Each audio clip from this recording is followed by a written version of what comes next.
Olá, sou Alexandre Barros, colaborador voluntário do Centro Espírita Ermelinda Lopes e quero refletir com você hoje acerca de um assunto muito interessante que está no livro Evangelho segundo o Espiritismo, no seu capítulo 5, que trata sobre bem-aventurados os aflitos.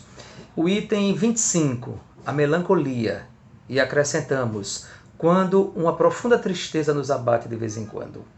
É este o assunto que haveremos de refletir neste momento. Quantos de nós já não ficou melancólico, sobretudo nesse período de pandemia, ao acordar e ter que ficar confinado, continuar confinado em casa, já por quase 6 meses dentro de casa, saindo muito pouco para as coisas, para os afazeres essenciais e praticamente uma rotina, assim que muita gente tem se sentido, e isso tem provocado em muitos uma profunda tristeza, mas do que trata verdadeiramente a luz da doutrina espírita, a melancolia. Tem algo de espiritual em tudo isso, porque na essência nós somos espíritos.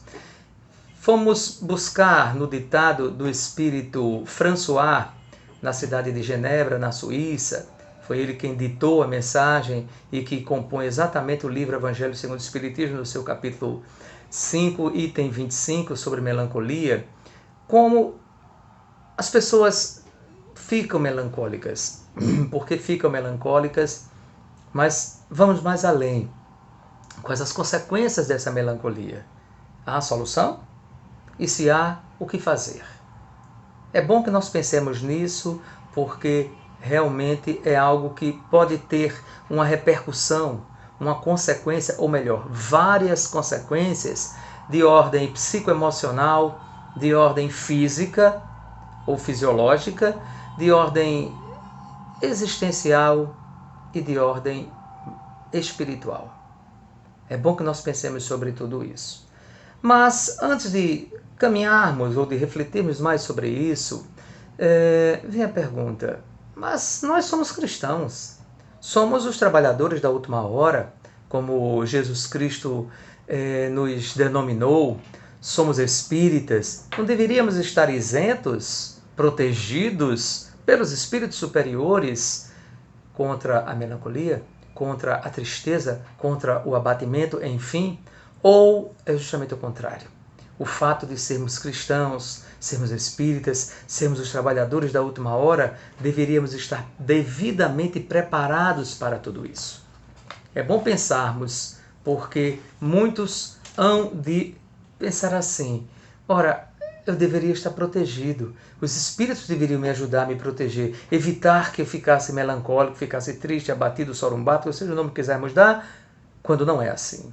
Nós estamos nas mesmas contingências que todos aqueles que estão na Terra. Afinal de contas, nós ainda somos espíritos em processo de educação moral e intelectual também. Então, isso significa dizer que precisamos passar a sermos submetidos a todas as experiências que são necessárias para que nós aprendamos, evoluamos, até atingir aquilo que foi chamado de perfeição, ou felicidade plena, se assim quisermos.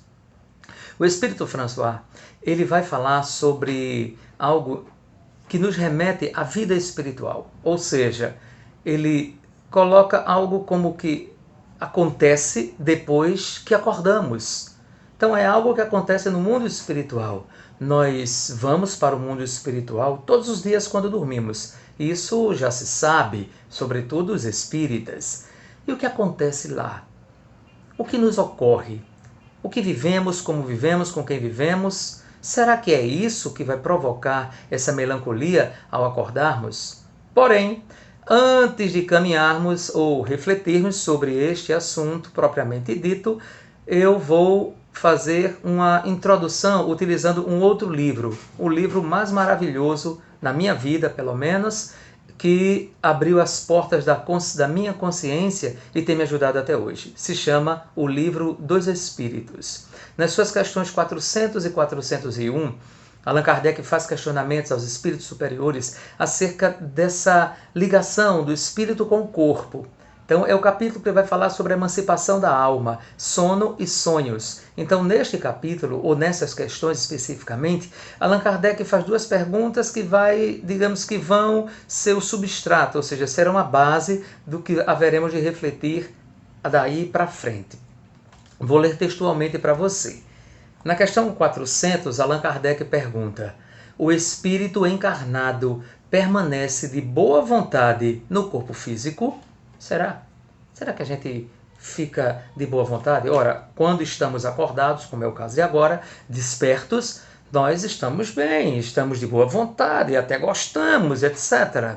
Porém, quando nós dormimos e temporariamente saímos deste corpo ligado a ele, continuamos ligado a ele, e vamos para o mundo espiritual, vamos ver, viver, reviver, recobrar as nossas consciências como espíritos, rever amigos, familiares que há muito não vemos, que estão no mundo espiritual e que sentem uma alegria enorme em nos ver, nós matamos a saudade deles, enfim, vivemos experiências, revivemos as nossas, existências passadas, situações, momentos que foram tão bons, ou seja, nos sentimos como espíritos libertos. Ora, é neste momento que caberia a pergunta, essa pergunta feita por Allan Kardec. O espírito permanece de boa vontade ligado ao corpo? Esta é a pergunta e deve ser feita quando nós estamos fora do corpo. A resposta é muito interessante. Os espíritos respondem assim: é como se perguntasses a um preso se lhe agrada a prisão. Então, imagine uma pessoa que está encarcerada, que conhece a liberdade, conhece a vida fora da cadeia e perguntasse a ele. Imaginemos que ele saiu, aquela liberdade provisória em que ele sai, passa o dia em casa, trabalha, depois volta para a cadeia para dormir e passar um tempo de volta lá. Então imagine quando essa pessoa sai e que vai trabalhar, ou rever os amigos, os parentes, ou mesmo ambientes, enfim, independente de estar ou não com a sua tornozeleira eletrônica, pergunte a ele nesse momento: e aí, lhe agrada viver na prisão? Qual a resposta dele?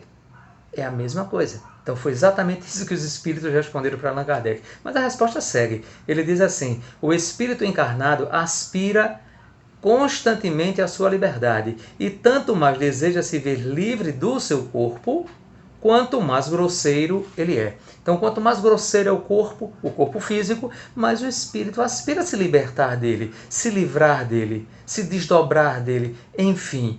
Então, é neste momento. Porém, Allan Kardec segue perguntando algo mais em relação a esse momento que o espírito passa fora do corpo. Na questão 401 de O Livro dos Espíritos, ele pergunta assim: durante o sono, a alma repousa com o corpo? O espírito dorme, o perispírito também dorme, o corpo, todo mundo dorme, ou tudo dorme, vamos dizer assim. Será? A resposta é não. E você sabia disso, mas muitos não sabem, então convém dizer. Só que a resposta não se limita simplesmente a esse não, tem muito mais. Eu vou ler toda. Não, o espírito jamais está inativo. Que beleza, né? Que maravilha. E ele continua dizendo o seguinte: durante o sono, afrouxam-se os laços que o prendem ao corpo e, não precisando este então da sua presença, ele se lança pelo espaço e entra em relação mais direta com outros espíritos. É exatamente isso. Ele se encontra com outros espíritos, e aí foi o que eu falei logo antes, ele vai ter uma vivência, uma convivência, um rememorar, ele recorda das suas existências passadas, ele visita lugares que ele tanto gosta, que ele tanto ama. Imaginemos pessoas que viveram em determinados países, que foram tão felizes ou tão satisfeitos com pessoas e ocasiões em determinados países, neste mundo, ou até noutros mundos, e ao dormir ele está livre para poder visitar momentaneamente, que seja, esses lugares, reviver esses momentos, ver pessoas, abraçá-los, beijá-los. Pelo menos lá não tem coronavírus, ou pelo menos ele não precisa se preocupar com isso, e reviver e viver os seus parentes, seus amigos, seus familiares. Que beleza, que maravilha, não é verdade? Pois bem, então imagine que depois ele tem que voltar para o corpo físico. O que é que acontece? Essa resposta será dada por François, exatamente o espírito que ditou a mensagem do texto chamado Melancolia, que está no livro O Evangelho e o Espiritismo, e que eu extraí algumas partes, eu fiz alguns extratos, vamos dizer assim, e é o que eu vou ler para você agora em 3 parágrafos, rapidamente. Ele, digamos que ele vai conceituar melancolia na visão dele, logicamente também à luz da doutrina espírita. Ele diz o seguinte: é uma vaga tristeza que se apodera do nosso coração e nos leva a considerar a vida amarga. Triste, não? Pois é. E ele segue dizendo o seguinte: é que nós, como espíritos, aspirando à felicidade e à liberdade, nos esgotamos, ligado ao corpo que nos serve de prisão. Olha o nome prisão voltando aí. Em vãos esforços para sair dele. E ele completa dizendo nesse primeiro momento o seguinte: reconhecendo inúteis esses esforços, caímos no desânimo. E como o corpo nos sofre a influência, toma-nos um abatimento, uma espécie de apatia e nos julgamos infelizes. Todos que são espíritas sabem que o suicídio é o pior de todos os erros, porque ninguém está autorizado por Deus a retirar a própria existência, a desligar-se de forma prematura do corpo, antes que assim determinem os espíritos superiores a permissão de Deus, ou seja, a própria lei. Quando soar o nosso momento, como é o caso agora de milhares de pessoas no mundo todo que está se desligando do corpo em função, né, do coronavírus, e que para cada um deles há a oportunidade dessa libertação e que existem espíritos especializados em fazer esse desligamento. Esse desligamento é feito por espíritos especializados. E aí que o digam, não é? Digamos assim, os textos das obras de André Luiz. Então, vai buscar nessas obras e vai entender como é que tudo isso acontece, o processo da desencarnação. Mas nós, você que me ouve, não está autorizado, mesmo que uma profunda tristeza se abata de você, depois que você vai para o mundo espiritual e revive tudo que eu já falei, e quando volta melancólico, e a vontade de sumir do mundo, muitas vezes nos impulsiona a desistir da vida. Não é bem assim. Nós não iremos ter um fim muito bom se assim o fizermos. Pois bem, porque se voltamos deste mundo espiritual melancólicos, dependendo de como cheguemos aqui, depois de acordarmos, essa melancolia pode ser agravada por outros fatores. E eu busquei listar aqui, além, claro, dessa saudade do mundo espiritual, de tudo aquilo que ele envolve, outras situações que não nos deixam, porque elas fazem parte da nossa vida. Elas estão ligadas a nós, aqui. E umas mais que outras, umas para mais ou para menos em determinadas pessoas, essas situações, como fatores agravantes, podem nos perturbar. Então tenhamos muito cuidado. Então, as provas e as expiações que estamos passando, elas não vão se acabar porque nós dormimos. Quando acordarmos, vamos reencontrá-las. E essas provas podem estar justamente a convivência com determinados parentes, com os quais agora temos que conviver durante quase 24 horas dentro de casa, confinados em virtude da Covid. As nossas expiações, que seja uma doença que temos, e ao sairmos do corpo, nós nos vemos, digamos, temporariamente curados ou sem ela, e ao voltarmos nos reencontramos com essa expiação, que seja no corpo físico, que seja onde quer que seja, e isso vai nos perturbar bastante. É bom que nós tenhamos isso em atenção, porque são fatores agravantes. E o que falar, por exemplo, de pessoas que perderam parentes, agora, por exemplo, na Covid, mas que já perderam antes. Alguns parentes que inclusive estão enfermos, estão em hospitais ou mesmo em casa, mas estão enfermos. Então, isso tudo nos abate. Não? Ao acordarmos, esses fatores se agravam porque vão nos perturbar bastante. Tenhamos muito cuidado com isso. Querem mais? Pois bem, vez por outra, ao acordarmos, nós vamos visitar determinados ambientes, situações e momentos de existências passadas que não nos foram boas. E ao fazermos isso, nós vamos buscar o que nós chamamos de reminiscências, Então vamos visitar o nosso passado e às vezes acordamos com aquela lembrança, que seja vaga, que seja profunda, de momentos que nos foram muito amargos, lembranças de sofrimentos que causamos aos outros ou a nós mesmos. E isso nos abate também, nos perturba também. E se nós não tivermos cuidado, isso vai se apoderar de nós. Tenhamos muito cuidado em relação a isso.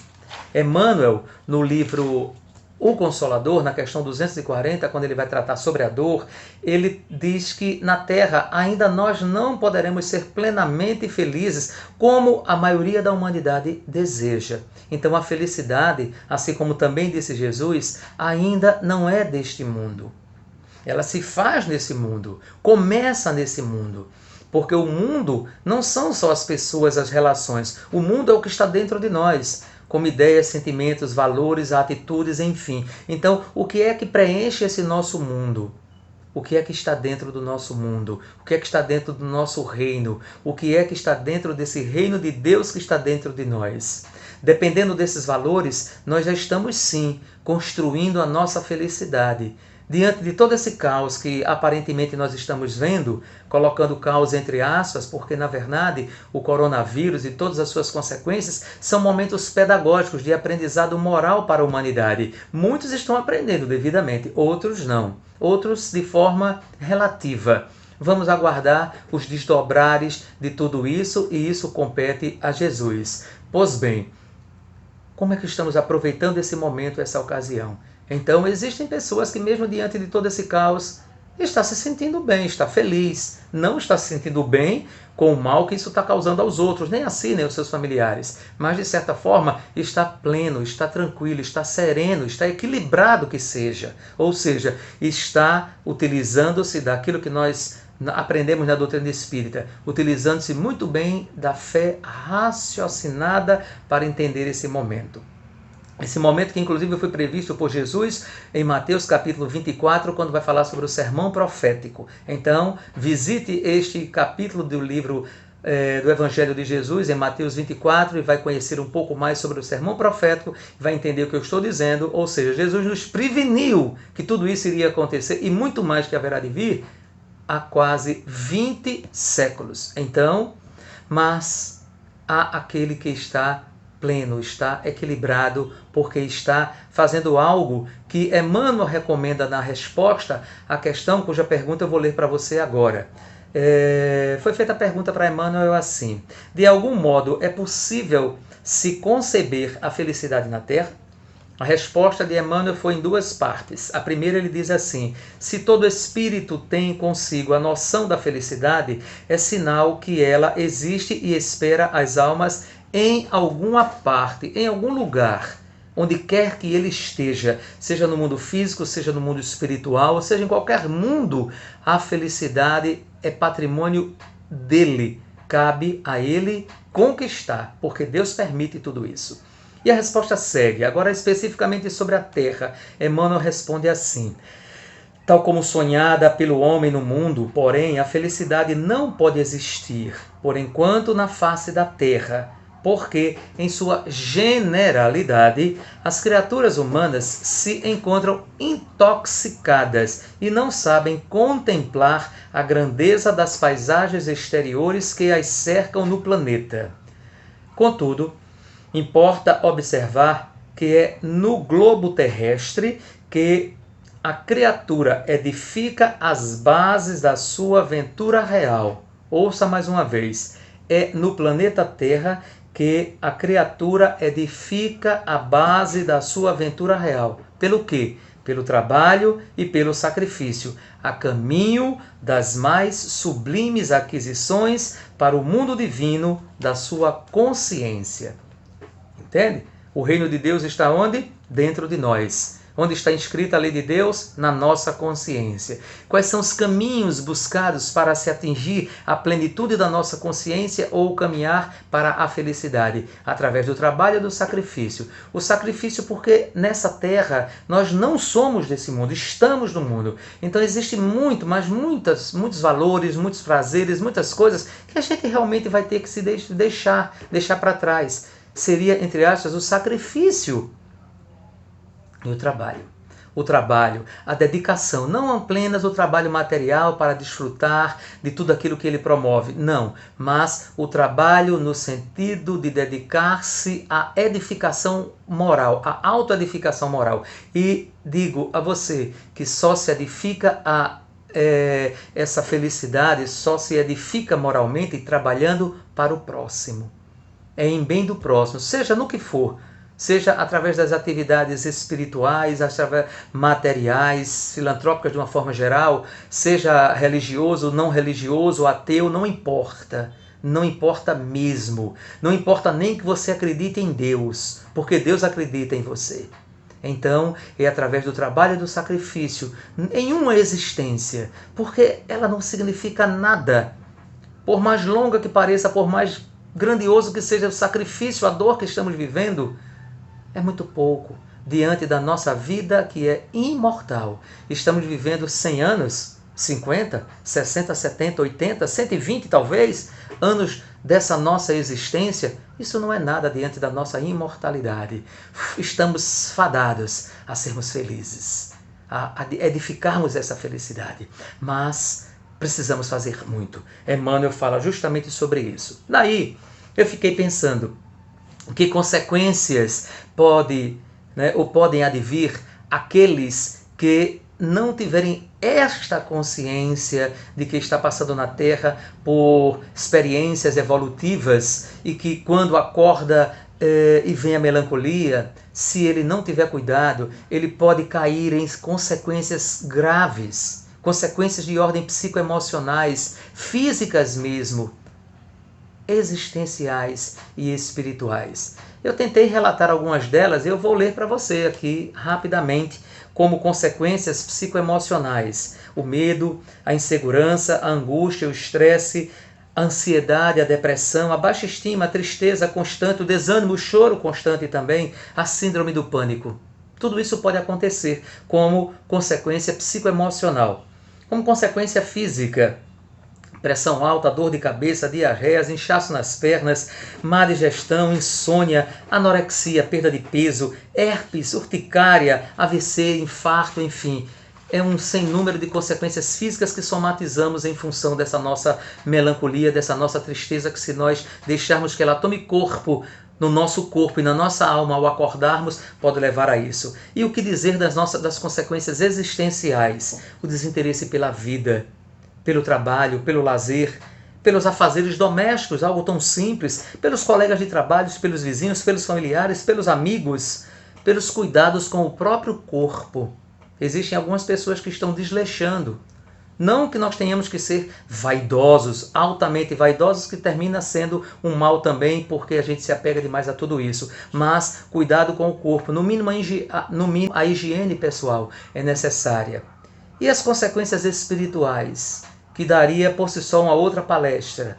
As influências espirituais, o afastamento de Deus, da oração, da religião, do templo religioso, das leituras e filmes proveitosos, da atividade filantrópica, a perda da fé em si, a perda de fé em momentos melhores, da crença que tudo vai mudar para melhor, claro, a perda da fé em Deus e em Jesus, a descrença de tudo, a vontade de cometer o suicídio.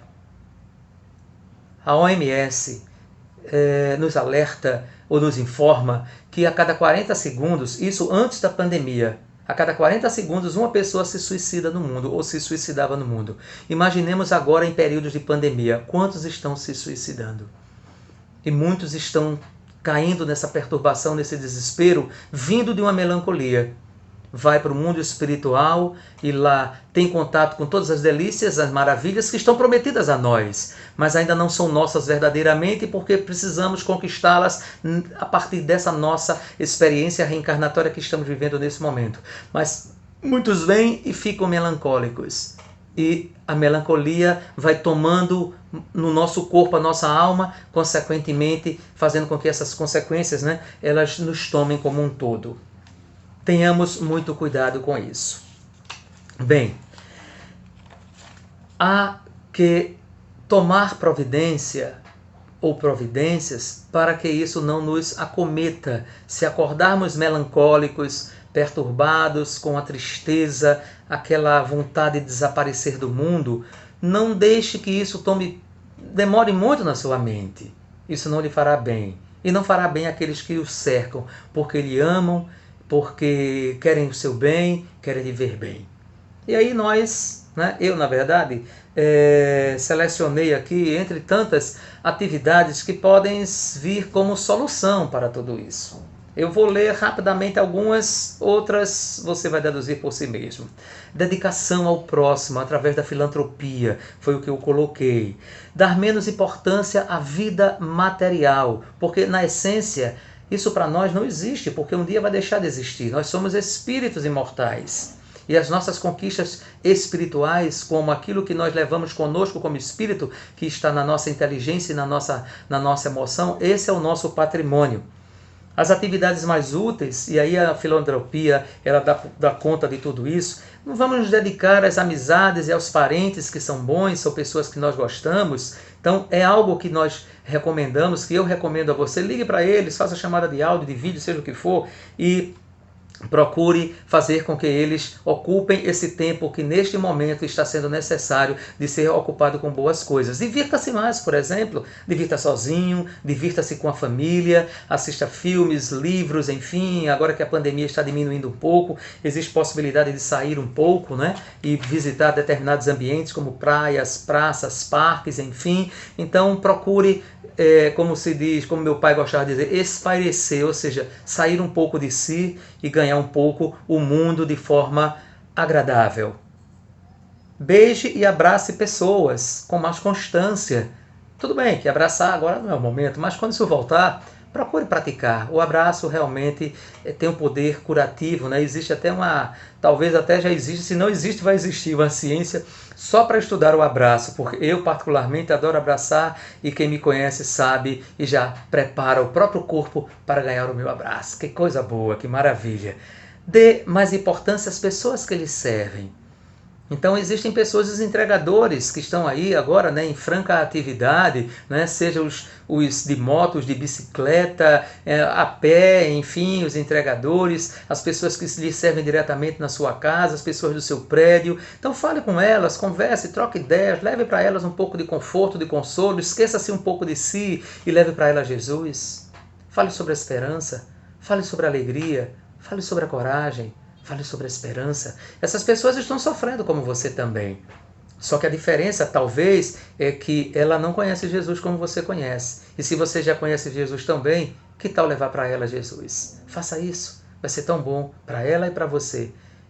Passe um tempinho escutando um pouco a vida delas. Elas têm tanta coisa para dizer e que também vai lhe ser útil. Pense nisso, será muito bom. Outra coisa que é importante, ideias fixas. Existem pessoas que acordam com ideias fixas. E eu digo para você, se você está com a ideia fixa e ela não é positiva, isso é um mau sinal. Isso é um sinal de que alguma coisa não está boa e que vai lhe perturbar, que vai lhe desagradar neste momento. Tenha muito cuidado com isso. A ideia fixa pode ser que por trás existam as tais influências espirituais querendo lhe levar, inclusive, ao suicídio. E mantenha o resgate à sua fé em Deus e em Jesus. E eu leio para você textualmente o que disse Jesus em Mateus capítulo 11, versículos 28 a 30. Ele disse assim: Vinde a mim, todos vós que estáis cansados e sobrecarregados, e eu vos aliviarei. Tomai sobre vós o meu jugo, e aprendei de mim, que sou manso e humilde de coração, e encontrareis descanso para as vossas almas, porque o meu jugo é leve e meu fardo é suave. Esse é Jesus. É o Jesus que nós conhecemos. Então, meu irmão, minha irmã, esse que me escuta, lembremos-nos de Jesus, sempre de Jesus. Se somos cristãos, claro, a gente vai sempre lembrar do Cristo. Se não somos cristãos, não importa, porque Jesus, Ele é o pastor de todas as ovelhas, de todas, porque Ele é o nosso governador espiritual, como bem sabemos na doutrina espírita. E eu disse para você que essa mensagem é uma mensagem do Espírito François, que lá no começo diz por que ficamos melancólicos. E o final da mensagem, que eu vou ler para você agora, porque o momento é chegado, ele diz algo muito interessante sobre essas nossas idas para o mundo espiritual e as nossas voltas, muitas vezes melancólicos. Então, a fim de evitar isso, ele nos diz assim: lembremos que essas dores duram tão pouco, se comparadas à eternidade da vida e à felicidade que nos aguardam. E também porque, quando superadas, elas nos conduzirão à companhia dos amigos por quem choramos e de quem tanto sentimos saudades, que se encontram para além desta vida. Eles nos aguardam jubilosos por nos ver de novo entre eles e nos estenderão os braços, a fim de nos guiar às regiões onde a dor e o sofrimento não terão mais acesso, mas sim a felicidade que ainda não conhecemos, mas que um dia conheceremos e que também nos aguarda. Não é lindo? Não é maravilhoso? Pois é, resistamos um pouco mais e aguardemos. E enquanto aguardamos, trabalhemos. Trabalhemos por Jesus. Trabalhemos por Deus. Trabalhemos por nós mesmos. Trabalhe por você. Vamos encerrar fazendo uma prece de agradecimento a Deus, a Jesus, por nossa vida. Oremos. Querido amigo Jesus, irmão maravilhoso de nossas vidas, a Ti agradecemos, Senhor, a oportunidade de termos conhecido o Teu Evangelho, as Tuas passagens, os Teus ensinamentos, as Tuas curas. Tanto há que se entender, que se estudar, que se aprofundar, conhecer mais e mais. E porque na época ainda éramos quase crianças, não podias dizer muito. Porém, ao sairmos da adolescência e começarmos a entrar na idade adulta como espíritos, eis que nos enviastes o Consolador, aquele que prometestes na feição da doutrina espírita. E é ela, a doutrina espírita, que nos alimenta de amor, de alegria, de coragem, de esperança e de fé racional. E é essa fé maravilhosa que queremos manter, mas também acender em tantos quantos dela necessita para continuar a sua caminhada até um dia poder também contemplar as maravilhas do mundo espiritual, onde só a felicidade que nos aguarda estará de braços abertos. Muito grato, Jesus, pelo teu amor. Se conosco hoje e sempre. Assim seja.